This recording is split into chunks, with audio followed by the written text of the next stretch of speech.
Hey everybody, welcome to the Matt Report podcast, talking all about WordPress entrepreneurship. As you already know, if you haven't been watching, where the heck have you been? It's the #1 WordPress podcast on the web. And hey, if you love the show, we love a 5-star review. You don't even have to leave a review if you don't want to type anything out. That's okay. You don't want to say any nice words about our executive producer, Lisa, and how much hard work she puts into this. And if it weren't for her, the show wouldn't go on. You don't have to say things like that. You just got to hover over the fifth star in the row, click accept, leave us a 5-star review. And we're also on Stitcher, SoundCloud, YouTube. And the best way to stay connected, mattreport.com/subscribe. And this show is brought to you by Conductor Plugin, the developer's tool for building layouts on WordPress easily, quickly, efficiently. You'll love it. Your customers will love it. Check it out, conductorplugin.com. Whew, if there was a senior vice president in entrepreneurship, he's joining us today. That's Dan Norris, co-founder of WPCurve. Dan, welcome to the show. Thanks. I feel guilty. I'm sort of like thinking I should go off and leave a review right now while we're recording. Yes, that's. I like to use Lisa as the guilt opportunity. You know, she works so damn hard, and I think everybody loves her more than they love me. Right? No one can see Lisa right now, but I can, and she's sort of running away from the laptop. Anyway, Dan, welcome to the program. This is your second time coming back. You initially came onto the show in the Matt Report Startup Challenge, and you won the challenge. And to no surprise, WPCurve has done a tremendous job with that business. Tell us what that's been like for the last year and a half.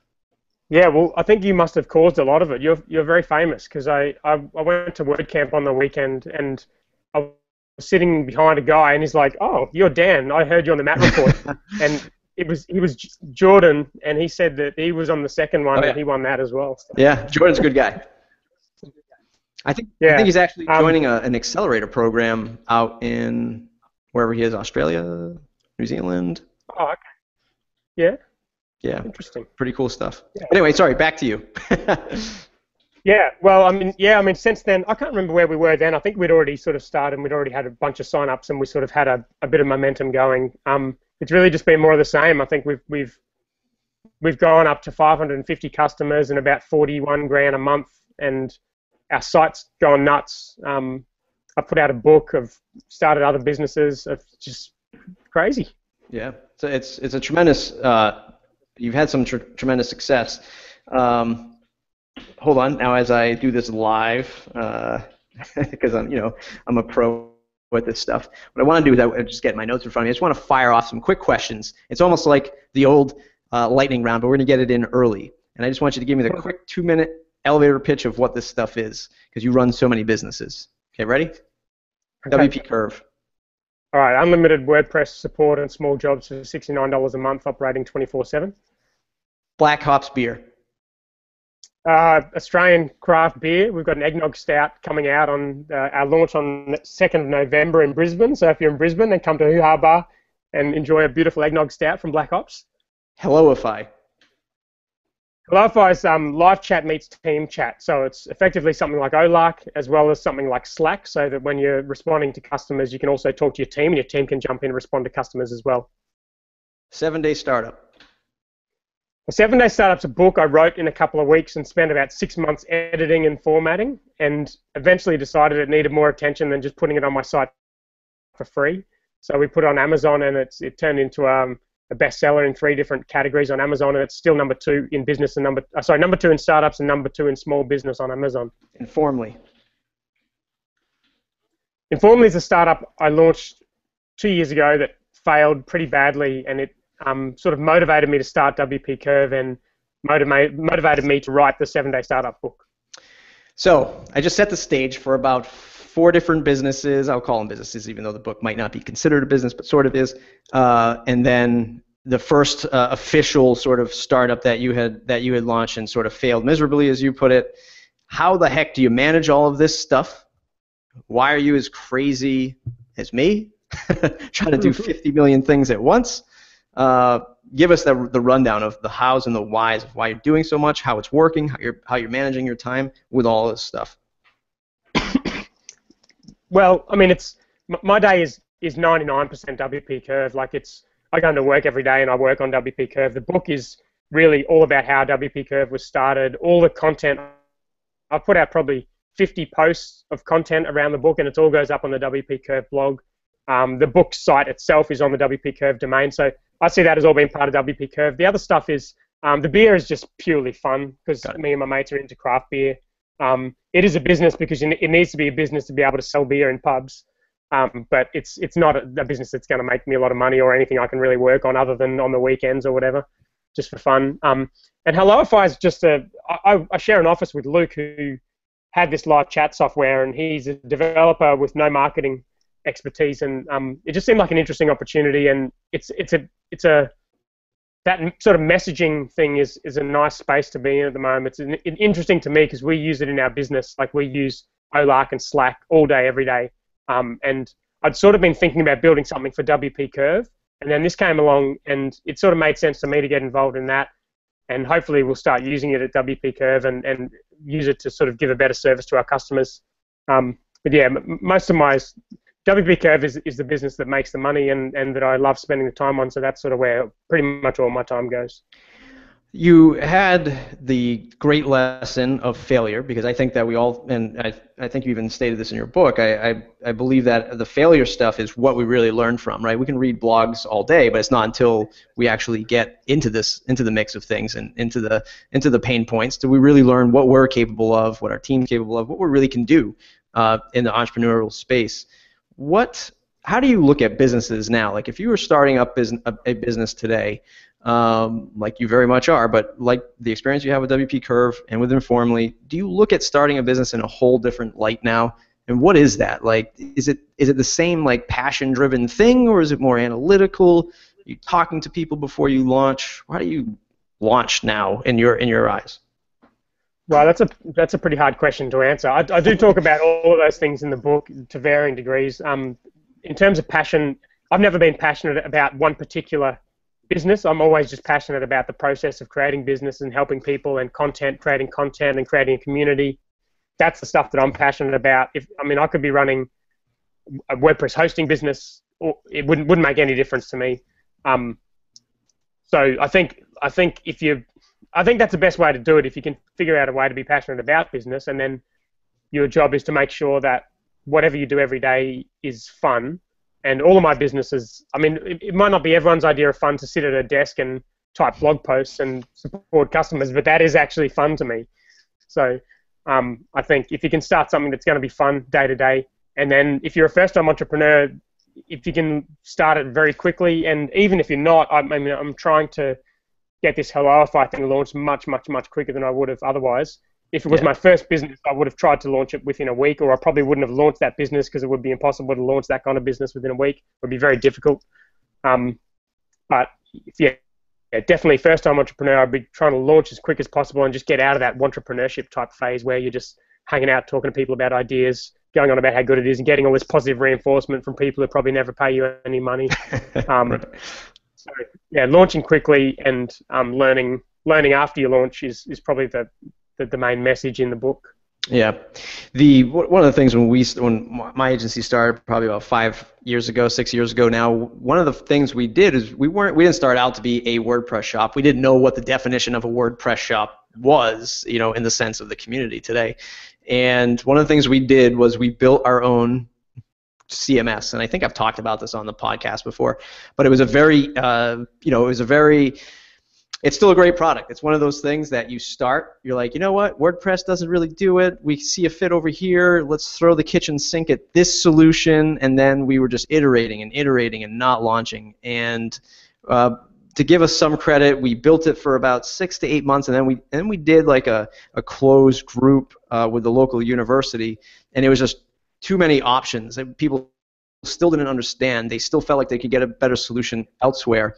And we cut everything in half, and we started and we relaunched the whole. We invested in that for about a whole year, and the biggest failure point was not launching fast enough. And that was it. Just not launching fast enough on the most simplistic idea of the platform, and just getting it out there. When you're looking at even helping Helloify, and even when you launched WPCurve, your first step was, I'm going to put a live chat. Somebody has a problem, they're just going to IM me. It's going to go right to my phone, and there's the basic layer or foundation of WPCurve.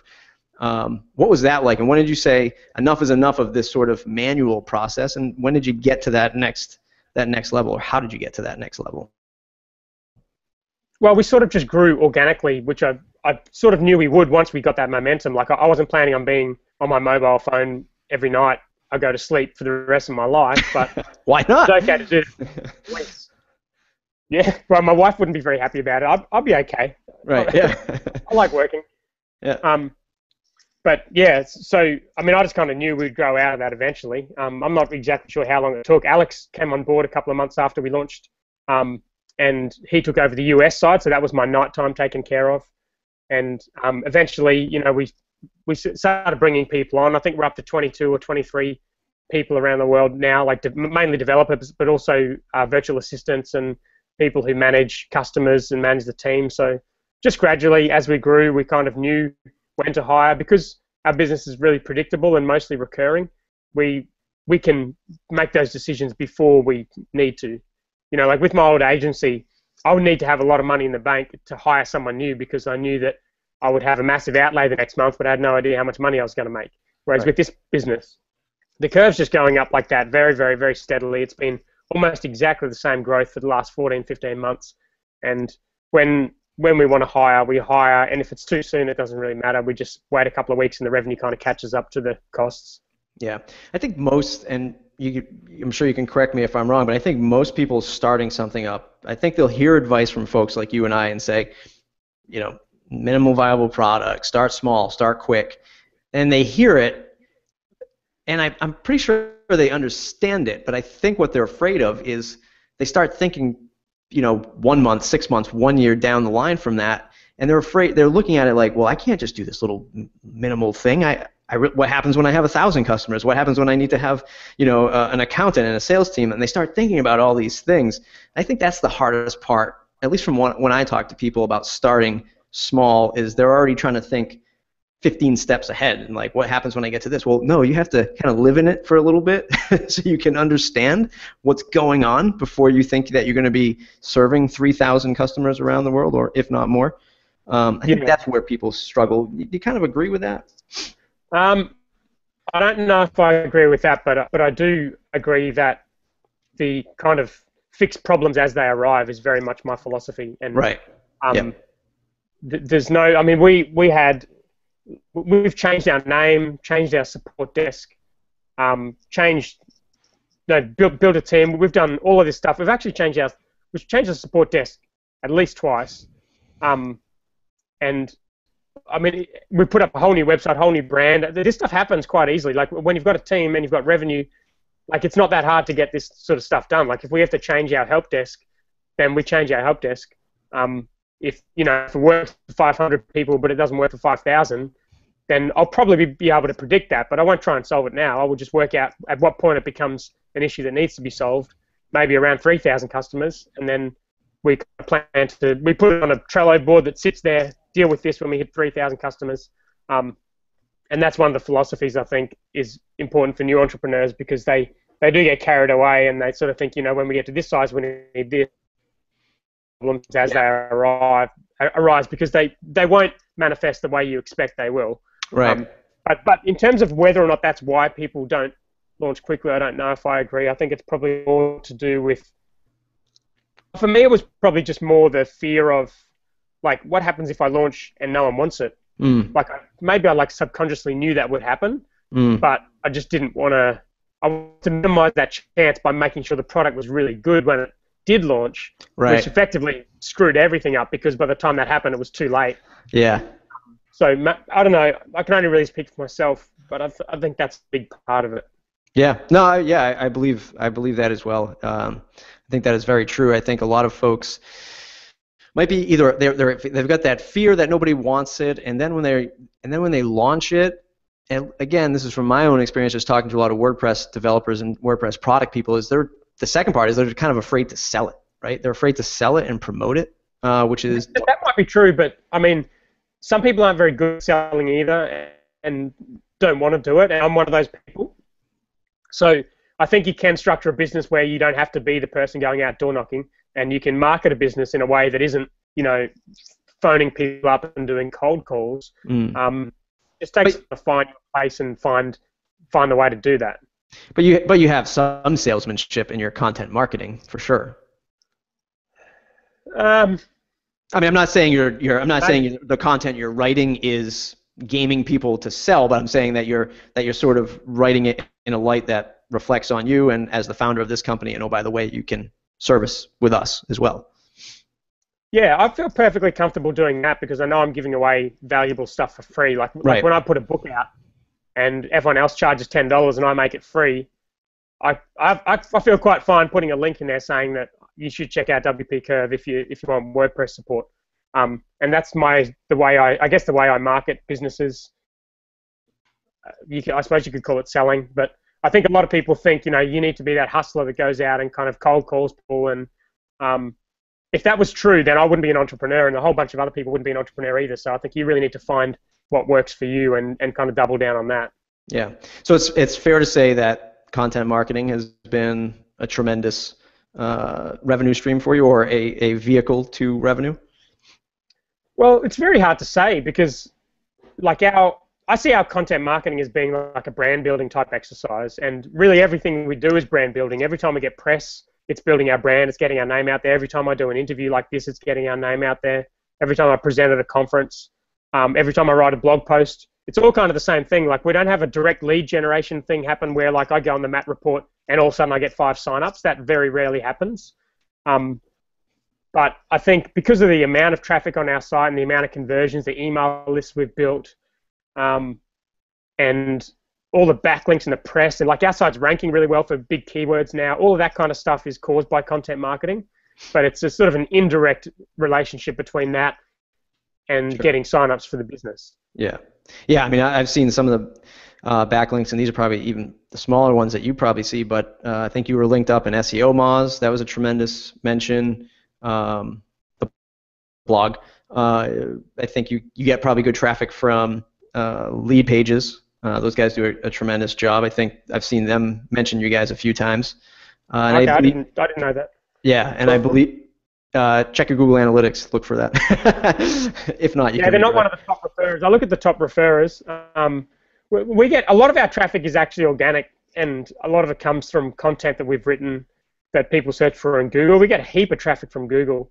But in terms of referrers, I think our 2 biggest ones are, as far as I remember, as far as individuals, are John Dumas and Chris Ducker, the last time I checked. Yep. And they're just people who are customers who like the service, and I think they're affiliates as well.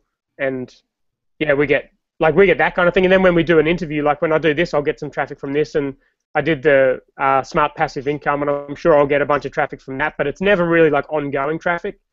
But when we get all the backlinks, we get ongoing traffic from the rankings that our content gets in Google. So like we've got AdWords guides and podcast guides and WordPress, an article on WordPress speed.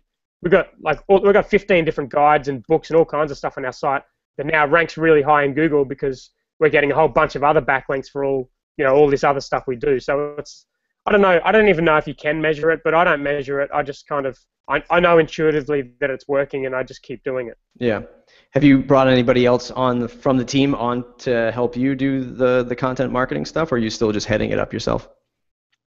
I've actually got a meeting in 25 minutes with a new intern that we've employed, and he's going to be full-time looking after content marketing. So awesome. Wish me luck. Congratulations. Is that gonna take some of the responsibility off your plate, and you're gonna move on to other things, or? I'm not really sure. I think one thing he's going to do is do the podcast for us, I think, which is going to be interesting because me and Alex have sort of dropped the ball on it. It's hard for us to organize, and it's not something we had a huge amount of traction with. I get a lot more traction with my written stuff, and I'm much better and faster at producing it, so I prefer to do that. So it'll be an interesting exercise of whether or not you can delegate a podcast. He's going to host the podcast and organize it and do everything, so that'll be an interesting exercise and see if we can create something that people like that isn't just me or Alex. Yeah. Is the idea, aside from the automation, well, not, I don't want to say automation, but aside from delegating it to somebody else, are you looking to not have your name so closely attached to the brand? No, me personally, I haven't been looking for that, but I don't really want to do the podcast. and I kind of realized that. So as a result, we haven't been doing it, and we've kind of lost that channel of marketing. So Sure. he's really good at it. He loves doing it, and it seemed like a good fit. He'll probably look after other content as well, but I think if we can kick the podcast off again and give that the attention it deserves, then that's a cool way for him to spend his time. Yeah, awesome. Well, that's good. I hope he does a good job, or I hope he gets hired first. He's already hired, so. Oh, okay, all right. He just. So you're cranking out content, producing content like a boss. What's the day look like for you? You sit down on a Monday. Well, it's not Monday. It's not Monday for you, but you sit down on a Monday. You get ready to go to work. How do you get cranking on your content? Like, how do you set yourself up mentally, technology-wise? What's that look like? Well, I just flew from Gold Coast to Singapore, and I wrote 12,000 words during the flight for content I can either use on the blog or I can use in my upcoming book. So I don't. How long is that flight? I'm not six. It was about 6.5 hours of work time. It's about a 9-hour flight. But I don't. I'm not organised. I can't have a calendar. Like I can't wake up at 6 o'clock and then go do an hour of content and then go take the kids to school or whatever. I just don't work like that. So I just do it when it hits me, and I've always got ideas. I've got a Trello board with hundreds of ideas. So whenever I get time, that's my fallback task. I get all the other stuff done, and then if I've got any time, I start creating content. And it's normally in the afternoon, but sometimes it's late at night after a few drinks. Sometimes it's flying between cities. Could be anything. Yeah, that sounds exactly like my day. It's amazing. I've just got a wonder list full of blog topics that I just unfortunately never get to, but I will be eventually. I will be eventually. Well, you've got obviously great help there from Lisa, and you must be more organised than me if you can organise your podcast, because it's not from all around the world. No, and this is why I need such a strict person on my team like Lisa. Have I mentioned that? No. So you have a business partner, and I see you more in the light than I see your business partner. What the heck does he do every day? Do you know? You'll have to ask him. Okay. Every time I try to talk to him, he says, "No, you should really talk to Dan." I'm like, why would we have to talk to Dan? I want to talk to you.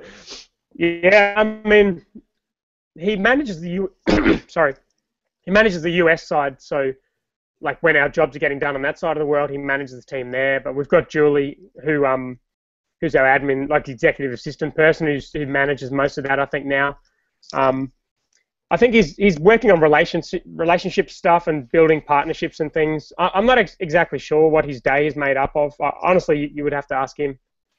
Yeah. Well, hey, it's like that with you high-fluting startups. You have no idea what the other one's doing. You're building your offices around the world, flying around in your fancy jets. It's not fair. It's just not fair.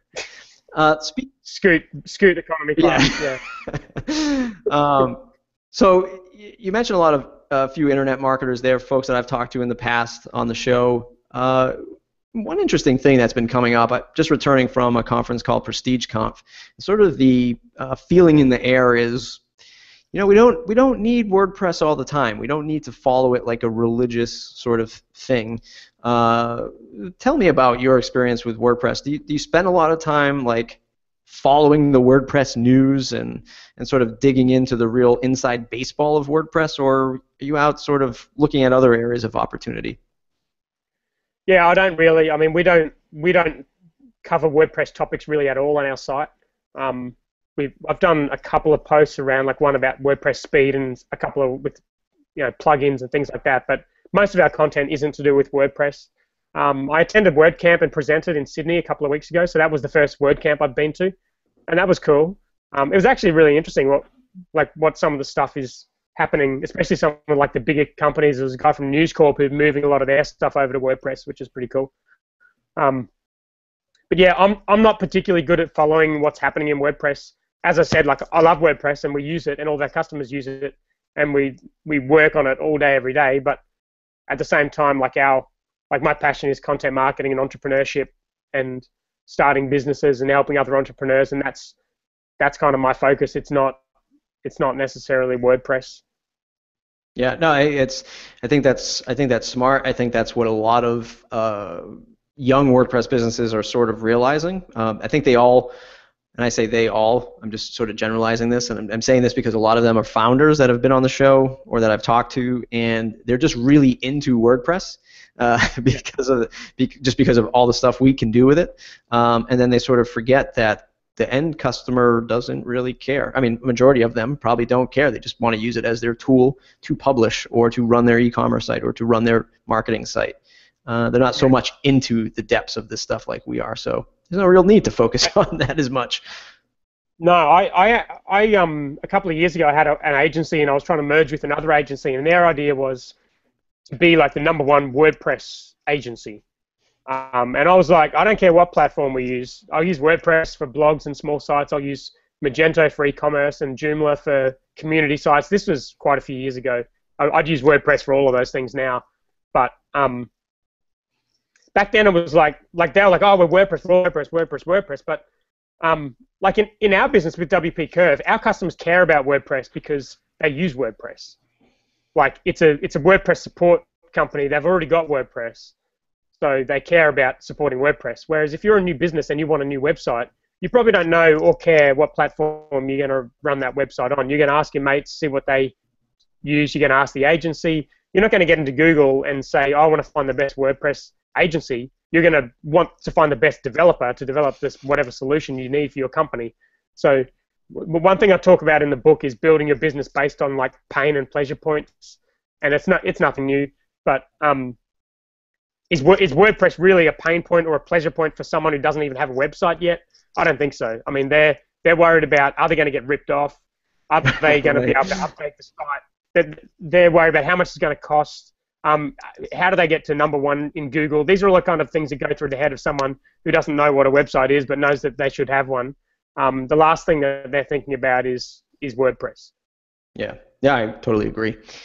One other thing about the book, I noticed that it was mentioned on Producthunt.com.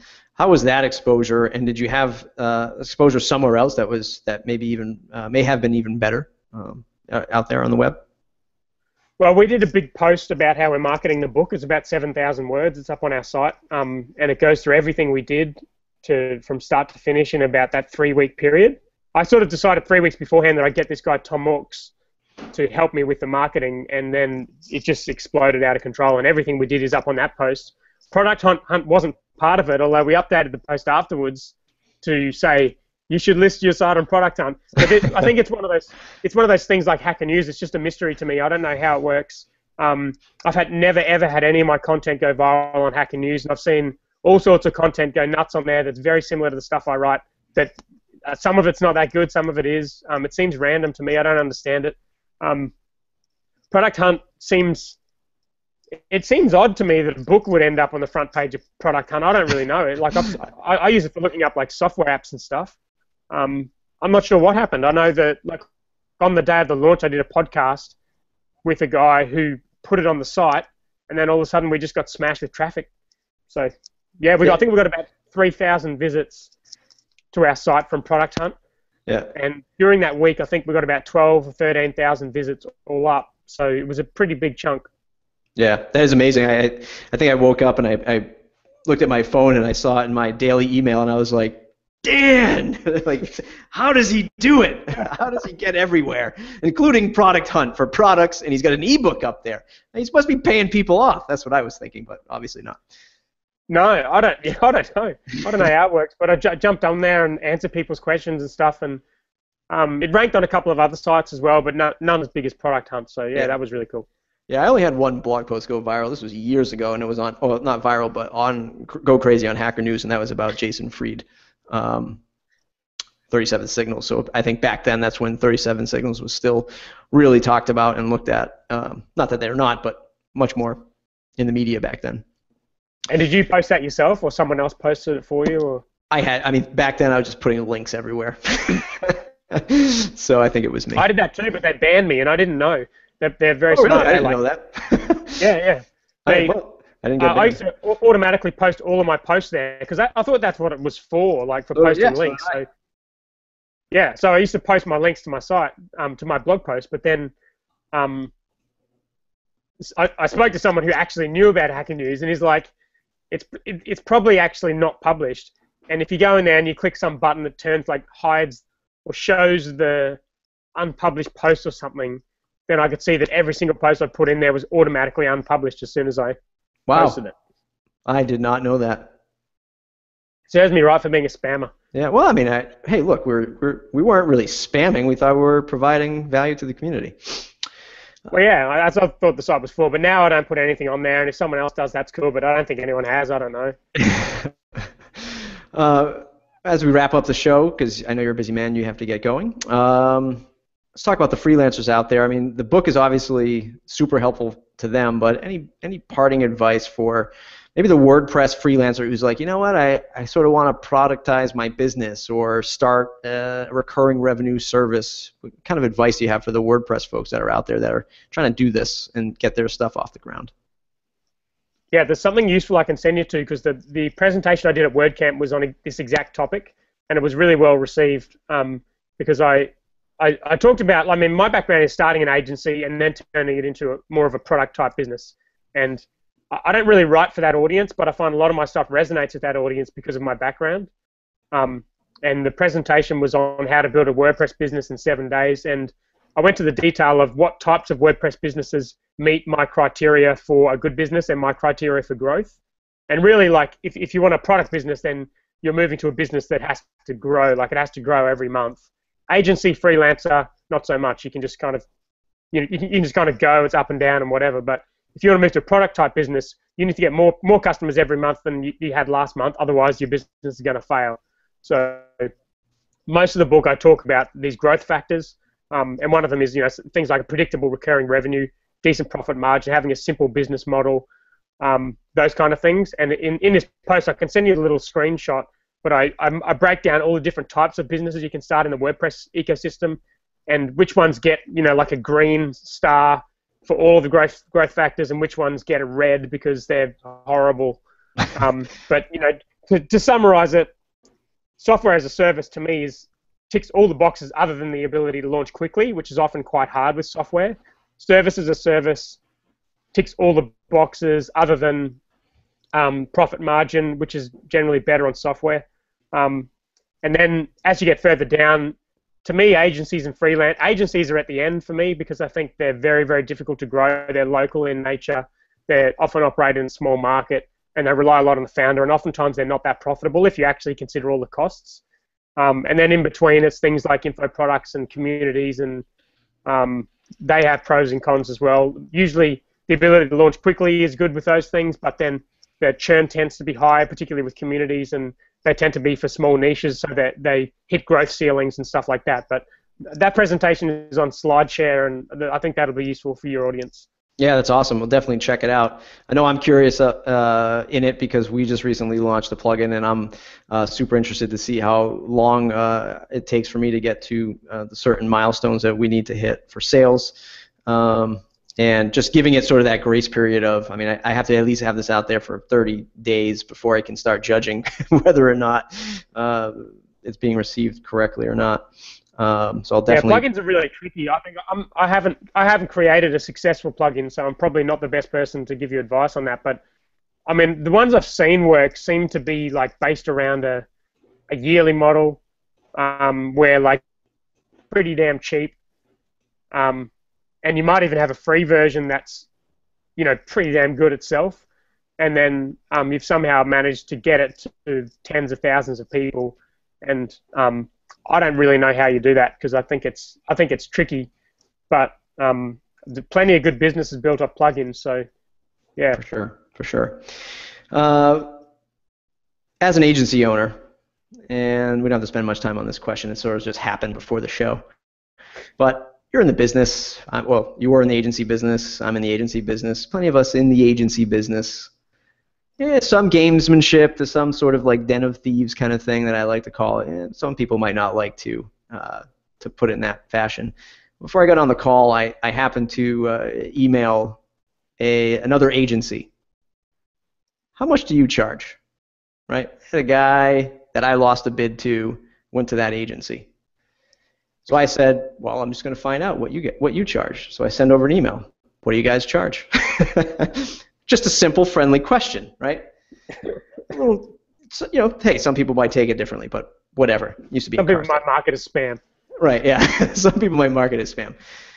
How did you deal with, you know, have you ever dealt with any of those questions? And when you talk to agencies, sort of at the end of the day, I think that we're all sort of in this. I don't want to say together. It makes it sound too cute, but what is it? Price to me is just like, well, I don't want to tell you my price. Well, we charge $30,000, and I'm not going to tell you that. Like, if you're hiding behind the price curtain, I think you're doing it all wrong. At the end of the day, your client's going to pick you for your capabilities and your communication and a bunch of other stuff. But do you sort of agree with that? Do you think I was sort of off base by asking the other agency what they charge? No, I don't think you're ever off base asking any question. You can always ask. I mean, they won't answer. But, right. You know. I was never ever good at pricing. It was part of the problem with my last business. The idea of charging, I mean, really with an agency, the ones that make the money are the ones that are good at charging what the customer is prepared to pay. And to me, that whole idea just does not sit well with me. I don't think I just don't like it. It's like an aspect of running an agency that I just never liked. And I never did it. I put all of my prices up on my site. Maybe that was a mistake. I don't know, but I just didn't want to make. And I just itemized everything. I just said, okay, it was $2,000 for a website, and then every single plugin's like $250. And you know, the most amount of animosity I'd get is like, oh, it's easy to install Google Analytics. Why is it? Well, that was cheaper. That would have been cheap, like $100 or something. But then I'd just say, well, I mean, this is just how the business works. We've got everything up front there. The prices, like, you're free to go elsewhere if you want. But then again, it wasn't a good business, so like, don't listen to this advice at all. Do the opposite of what I do. And yeah, and if you can figure out a way to start a business where it does suit you, maybe you're like the ultimate agency guy and you love that kind of stuff. And they're the sort of people I was up against that I was never going to beat. So I figured out a way to start a business that really suited me, and that's something I think people should consider. Absolutely. If your business is really built for someone else, not you, then it's really not going to work. Right. Yeah. No. That's definitely one way of looking at it. One final question: where does Dan see himself 2 years from now? Just exactly the same. Doing the same thing, pumping out content for WPCurve. Not being absorbed by anybody, not selling the business, not retiring onto an island. Well, you're probably already on it. Well, I already live very close to the beach. I mean, it's a business that I share with someone else, so in many ways I don't have control over that. I mean, if I had it my way 100%, I'd just keep doing what I'm doing. I love doing it. I think the business is going great. I love doing the content. I love our customers. I love WordPress. It's all perfect to me. I mean, I'm not looking really for anything more.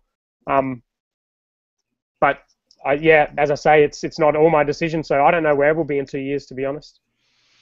The real question is, where the hell is Alex? That's what we want to find out. Alex is probably already on the island, and you're stuck pumping out content. I'm just kidding. I'm just doing what I love. I assume he's doing what he loves as well, and the business is going well. But yeah, I don't know. Maybe get him on your show. I'll try. I will try. All right, Dan, it's been an awesome show. Thanks for hanging out with us. It's 10:15 p.m. Eastern. I know what Troy Deaton feels like, because he's always having to interview people at wacky times. So now I know what he's doing. So God bless him. Congrats on all the tremendous growth that you've had.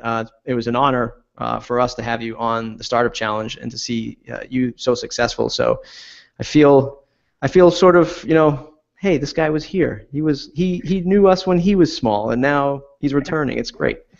Awesome. Dan, you should get me back on as a judge if you do it again. Oh yeah, definitely going to do it again.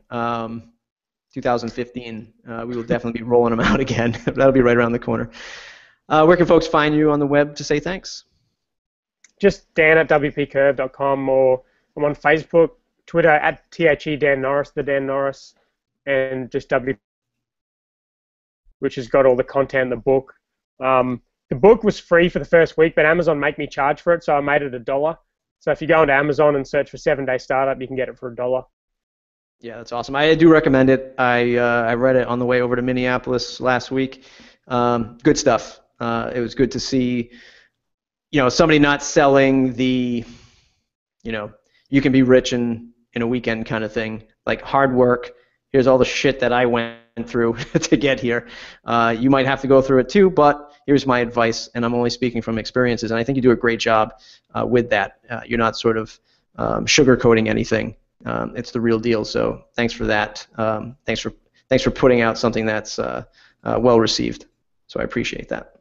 Thanks. Yeah, I'm glad you liked it. Yeah, there's a bit of tongue-in-cheek in the title. Some people have said, "Oh, it's bullshit. You can't start a business in 7 days." I'm like, just read the book. It's $1. Like, if $1 Right.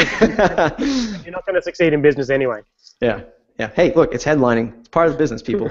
Like, if you're just sitting here in the middle saying how to start a business that is going to be great for you, good luck trying to find that needle in a haystack on Amazon. So how to fail for 7 years. Yeah. Wouldn't have been the Yeah. I love it. I finally get to talk to somebody who from the outside, for people just meeting you, like, oh my God, this was so easy. Look what he did. He started a WordPress service business.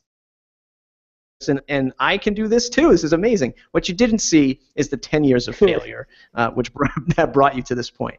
The 10-year overnight success, as I like to call it.